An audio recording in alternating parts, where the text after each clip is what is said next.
Nous évoquons ce soir deux sujets avec notre invité. D'abord, la tentative de perturbation de la conférence de UNIR à Munich et puis la feuille de route de la CEDEAO. Est-ce qu'on a une bonne feuille sur une mauvaise route? Ce sera la question à poser au président du nouvel engagement togolais, Jerry Komandega Tama. Bonsoir, monsieur Tama. Bonsoir. Alors, beaucoup de Togolais l'ont appris, surtout via les réseaux sociaux. Le parti Union pour la République, parti de la majorité présidentielle au Togo, a organisé une conférence avec l'aile UNIR de l'Allemagne. Mais les perturbateurs d'Iritama, que vous connaissez très bien, oui, sont entrés en scène. Vous avez vous-même déjà subi cela. Quelle réaction? Une condamnation ferme et implacable. Parce que, vous savez, on ne peut pas vouloir faire la démocratie et appliquer des règles qui sont contraires à la démocratie. La démocratie, c'est quoi? C'est la liberté d'expression, la liberté d'opinion et les libertés politiques. Donc, nous ne pouvons pas, pendant que nous sommes en train de dire que nous sommes dans un pays où ces libertés-là ne sont pas entièrement acquises, nous ne pouvons pas, hors du territoire, avoir des attitudes qui sont contraires à ces principes, d'autant plus que ça se passe dans des pays qui ont pour la liberté d'expression quelque chose de sacré. Vous imaginez qu'un pays comme l'Allemagne, qui a connu plus de 9 millions de morts sous Hitler, autorise aujourd'hui, c'est-à-dire il y a des partis qui se déclarent néo-nazis, mais tant qu'ils restent dans l'escarcelle de la République, ils ne sont pas inquiétés. Donc la liberté d'expression, c'est quelque chose qui est très, très, je pense, qui est très précieux. Et je condamne avec fermeté, bien entendu, ces tentatives de perturbation. Malheureusement que c'est que des tentatives de perturbation. Alors, liberté d'expression, oui, mais ceux qui agissent aussi ont le droit d'agir. Oui, bien sûr. Ils ont le droit d'agir, mais ne pas empêcher, bien entendu, ceux qui font leur activité de faire la leur. C'est-à-dire que la liberté, votre liberté s'arrête là où commence la mienne. Et puis, vous parlez justement des réseaux sociaux. J'ai vu que dans la même journée ou dans la même période, par exemple, le PNP des États-Unis a fait une conférence ou bien a installé son bureau. On avait à peu près le même nombre de personnes. C'est ce qu'on souhaite. C'est-à-dire que chaque parti qui veut faire ses activités a la liberté de le faire, sauf si on a déclaré, hypothèse numéro 1, persona non grata. Hypothèse numéro 2, si on n'a déclaré persona non grata, hypothèse numéro 1 en Europe, ou bien dans son propre pays. Par exemple, si UNIR était un pays interdit au Togo, on pourrait comprendre que des gens s'organisent en Europe pour dire ce qui est interdit au Togo, vous ne pouvez pas le faire. Ou bien alors, s'il y a parmi les gens qui étaient à la conférence, s'il y avait des gens qui étaient condamnés, ou bien pour des plaintes qui étaient déposées donc en Europe. En ce qui concerne ces personnes, on comprendrait de toute façon, ils n'auraient jamais eu le visa d'aller. Donc c'est ça le problème, c'est qu'on ne peut pas vouloir faire une chose et son contraire. C'est un peu dommage. Mais est-ce que vous ne comprenez pas aussi l'acte de ces gens? Ils estiment qu'ils luttent contre un pouvoir, je reprends leurs mots, sanguinaire, barbare, répressif, et à aucun moment ils ne doivent accepter que ce pouvoir continue d'intoxiquer d'autres personnes par son discours. Oui, mais dans ce cas-là, quand je vois qu'une bonne partie de ces personnes que j'identifie qui se battent pour le vote des Togolais de la diaspora. Le vote des Togolais de la diaspora, c'est que la diaspora veut participer à l'action politique dans notre pays. Et donc ça veut dire que demain, quand il y aura des élections, ces personnes-là vont voter avec, bien entendu, l'ambition de prendre le pouvoir. Donc on ne peut pas, hypothèse numéro 1, si on veut s'inscrire dans cette logique, il faut donc imaginer même que si ces personnes avaient la possibilité, ils auraient interdit à toute autre personne qui sont d'une opinion contraire à la leur, même d'exercer cette liberté qui est fondamentale, qui est le droit de vote. Donc c'est quelque chose qui est antinomique. C'est pour ça que je dis que si par exemple UNIR ou le net, puisque nous aussi on a fait les frais de cette, moi je dis de cet obscurantisme, soit UNIR ou le net ou toute autre partie, est hypothèse numéro condamné en Europe, ou alors condamné au Togo. Et en ce moment-là, ça va. Mais à partir du moment où UNIR, le net et d'autres formations politiques sont des partis républicains qui agissent dans le cadre des institutions reconnues par les pays, on ne peut pas comprendre une seule seconde qu'on empêche ces personnes-là d'exercer, leur liberté. D'autant plus que la conférence ne se faisait pas dans un endroit public, ça se faisait dans un endroit privé, loué. Et c'est une très mauvaise image que nous donnons de notre pays, qu'à se comporter comme si, en réalité, le respect des libertés fondamentales n'était pas une chose connue par les Togolais. Alors, aujourd'hui, ces gens sont quand même... enfin pour la plupart, certains d'entre eux exilés, se disent dépités par ce pas. pouvoir. Il n'y en a pas beaucoup qui sont... Au fait, là où il y a une énorme, on va dire, fumisterie, c'est qu'une bonne partie de ces personnes-là reviennent au Togo, on les connaît. Ils viennent, quand ils arrivent au Togo, ils rasent les murs, on n'entend pas parler d'eux. Ils reviennent régulièrement faire le one-man show, hein, comme toute autre personne. Et quand ils reviennent au Togo, on n'entend pas parler d'eux. Une bonne partie de ces personnes-là reviennent au Togo. C'est ce qui est dommage, c'est cette instrumentalisation, cette propension à traduire des divergences politiques en une haine. Et ça, c'est pas normal. Parce que vous imaginez un seul instant que moi, je prends mon cas, si j'avais été blessé, ou bien alors les gens de UNI qui étaient là-bas, si des gens sont blessés. Mais nous sommes tous au Togo. Et comme on le dit, chaque parti a ses militants. Chaque parti a son... Même si c'est un village, même si c'est un quartier, c'est qu'il a des gens qui le protègent. Et c'est ça qu'il faut que peut-être certains de nos compatriotes qui nous suivent lors de cette émission comprennent. C'est-à-dire que c'est pas parce que vous êtes aigri. La meilleure façon d'exprimer cette aigreur-là, la meilleure façon d'exprimer cette rancœur, à la limite, c'est de faire en sorte que nous ayons, dans un premier temps, les meilleures conditions électorale, du processus électoral, on en parlera sans aucun doute, et puis faire en sorte que cette exacerbation puisse se traduire par les urnes. C'est ce que nous demandons. Et transformer la frustration nationale en une frustration électorale. Mais faire comme, honnêtement, ça ne nous grandit pas. Ça ne grandit pas. Je peux accepter, sur le principe, que des gens viennent faire leur conférence et que d'autres personnes hors de la salle décident de manifester. Moi, ça ne me gêne pas. Ça se voit dans tous les pays. Il y a beaucoup de conférences qui se passent, même le G8, ainsi de suite. Et on voit des gens qui... Ça ne dérange pas. Mais c'est la perturbation qui est regrettable. C'est-à-dire que vouloir empêcher des gens de faire quelque chose qui est regrettable. Vous pouvez exercer votre liberté de manifestation spontanée. Et on l'a vu sur les photos, les policiers ont mis un cordon au départ, mais il n'y a pas de souci. Mais maintenant, c'est de vouloir s'en prendre aux gens parce qu'on n'est pas de la même opinion qui est extrêmement dangereux. Et moi, je suis parfois, on va encore dire des choses, mais je suis choqué que nous, acteurs politiques, on ne se prononce pas davantage là-dessus. Parce que, en réalité, l'impunité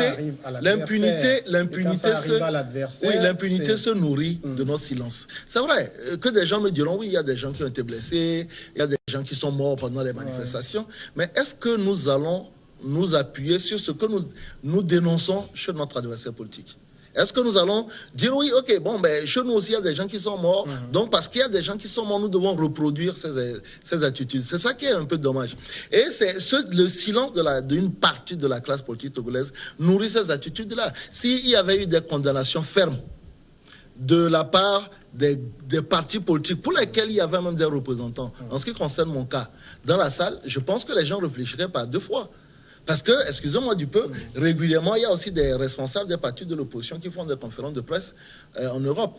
Et ça ne veut pas dire que si ces conférences-là ne sont pas perturbées, ça ne veut pas dire que les autres formations aussi n'ont pas des militants. La preuve, c'est que UNIR a montré aussi qu'il y a des gens en Allemagne qui sont revendiques de ce parti. Et c'est de bonne guerre, d'ailleurs. Donc, c'est regrettable. Et je le condamne avec vraiment la plus grande fermeté. On ne peut pas, en aucune façon, dire qu'on veut la démocratie et avoir des attitudes qui sont prédatrices de cette démocratie. Condamner, oui, mais est-ce qu'il n'y a pas, quelque part, est-ce qu'on ne doit pas comprendre ce qu'ils veulent exprimer aussi? Comprendre, oui. C'est-à-dire, par exemple, peut-être... Pour vous, au niveau du net, vous direz, nous sommes un parti d'opposition, mais vis-à-vis du NIR, comprendre que mais c'est pour ça que je dis, de vous. Non, c'est pour ça que je dis que j'aurais apprécié, compris que les gens, comme ça c'est fait vers la fin, qui se mettent à l'entrée et qui fassent du boucan pour dire on interpelle. Ça, c'est normal, il n'y a pas de souci, c'est une expression d'une liberté. Mais c'est la tentative d'empêchement d'une activité, d'une autre formation. Au Togo, ici, moi, régulièrement, au niveau du net, et tous les partis de l'opposition organisent régulièrement des conférences de presse. L'UNI aussi organise régulièrement des conférences de presse qui ne sont pas perturbées. C'est pour ça qu'il dit, à la seule condition que UNIR ou le net soient considérés comme des partis illégaux au Togo, ou alors que les responsables politiques soient condamnés pour des crimes en Europe. Et en ce moment-là, bien, on peut dire, écoutez, pourquoi vous autorisez ces personnes-là qui sont reconnues coupables de crimes dans leur pays ou même en Europe, et pourquoi vous les autorisez à venir? Quand ce n'est pas le cas, non. Je pense qu'on peut faire son travail d'activiste en huyant, ça ne dérange pas. C'est pas. Le Togo ne l'expérimente pas partout. On voit quand le G5, G6, G7 se réunissent, il y a toujours les altermondialistes qui viennent faire du boucan à l'extérieur. C'est de bonne guerre. mais c'est l'empêcher, c'est se mettre complètement hors du cadre de l'exercice de la démocratie et de la loi qui est condamnable. D'accord, on va évoquer maintenant le second sujet de ce jour qui concerne la feuille de route de la CEDEAO. On la connaît depuis le 31 juillet dernier. Alors, question simple, est-ce que c'est une bonne feuille de route sur une mauvaise route? D'abord, au niveau de votre formation politique, comment vous avez accueilli cette feuille de route? Avec soulagement, parce que ça faisait quand même une année que le Togo est dans une situation de crise latente qui pénalise beaucoup plus les plus faibles ménages, qui pénalise les entrepreneurs privés. La CCIT a parlé de 110% des sociétés qui ont été impactées par cette crise-là. Donc, oui, il faut qu'on y mette un terme. Donc, oui, on l'a accueilli la naissance de la feuille de route avec un soulagement, même si vous savez que dans aucune crise, une solution ne satisfait tous les protagonistes. Encore que nous, on nous a éclaté directement de la liste des protagonistes immédiats. Mais oui, je pense qu'il faut qu'on avance.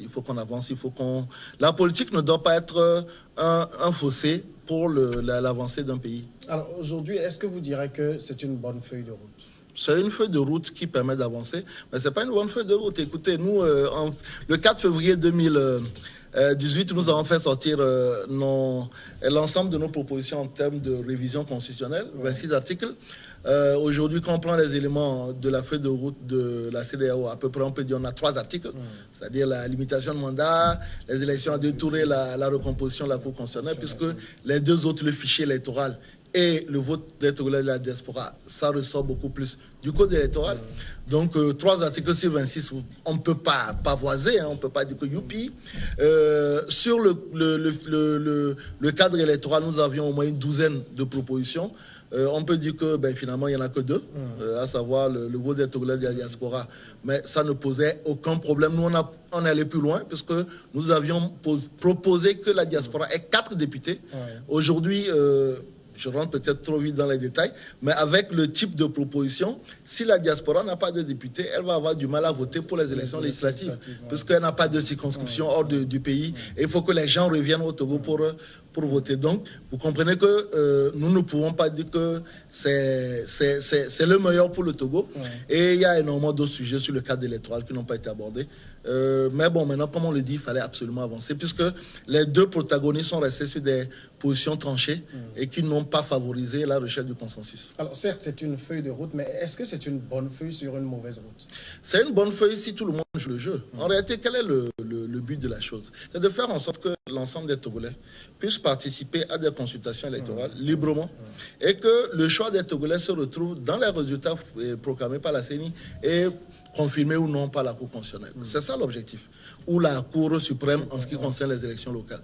Donc si tout le monde joue le jeu, en réalité, nous avons une occasion unique parce que cette fois-ci, nous avons quand même un comité de suivi qui va suivre le processus et s'assurer qu'il respecte les normes internationales. Donc aujourd'hui, ça peut être une bonne feuille de route en ce qui concerne les mesures immédiates, à savoir les élections législatives. Et sachant que pour nous, aujourd'hui, les élections législatives déterminent l'avenir de notre pays.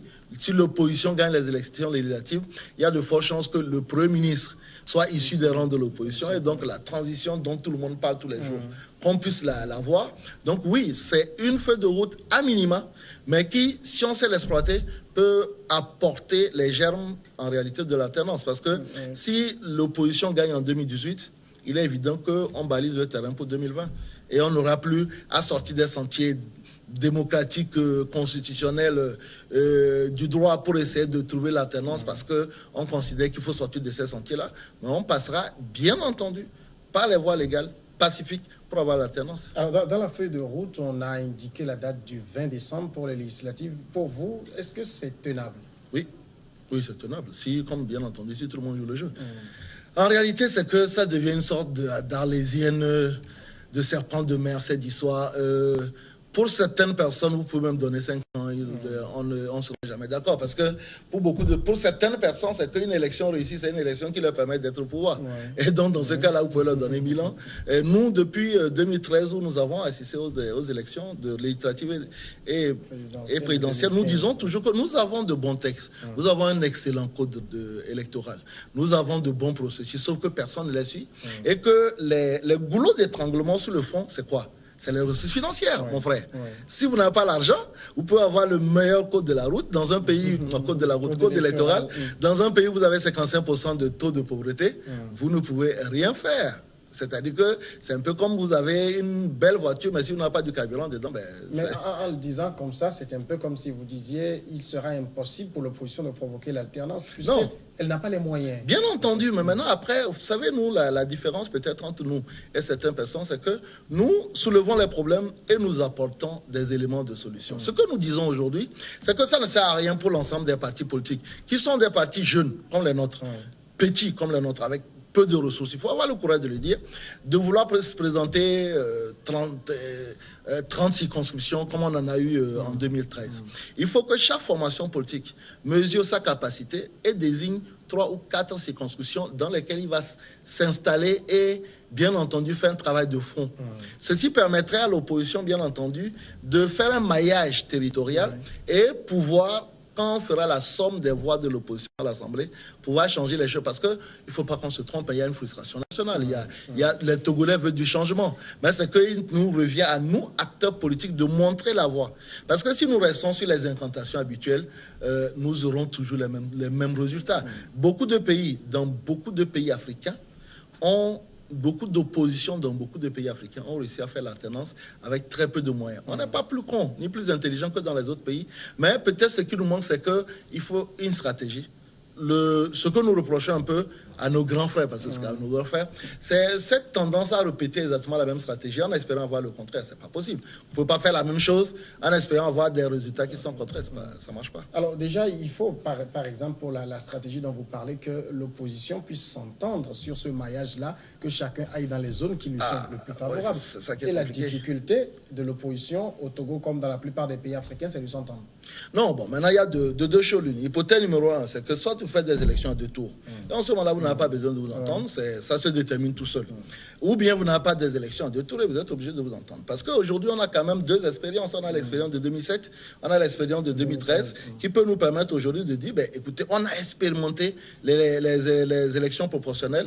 On pensait que ça allait favoriser l'opposition, ça ne l'a pas fait.